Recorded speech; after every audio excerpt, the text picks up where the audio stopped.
Is your Hyundai Sonata key fob not working? Don't panic. First, the most common culprit is a dead battery. Depending on your Sonata's year, you'll likely need a CR2032 or CR2450 coin cell battery. Check your owner's manual to confirm. Carefully pry open the fob.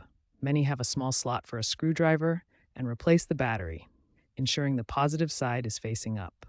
If a battery change doesn't solve the issue, try resyncing the fob.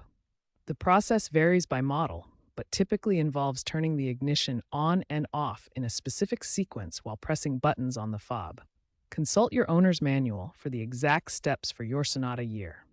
For Hyundai Sonata models with smart keys, which are proximity-based entry systems typically found in 2015 and newer models, if the basic resync doesn't resolve the issue, a full reset of the car's computer system may be necessary. To perform a full reset, disconnect the car battery for 10 to 15 minutes to clear the body control module memory.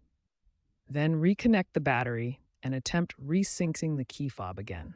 If these steps fail, or if issues occur after a software update or jump start, it's time to consult a Hyundai dealer or qualified mechanic. They have specialized diagnostic tools to identify complex problems, reprogram the key fob, and ensure secure pairing with your vehicle. Remember, attempting advanced troubleshooting without proper tools can potentially damage your car's electronics, and improper resets may void your warranty.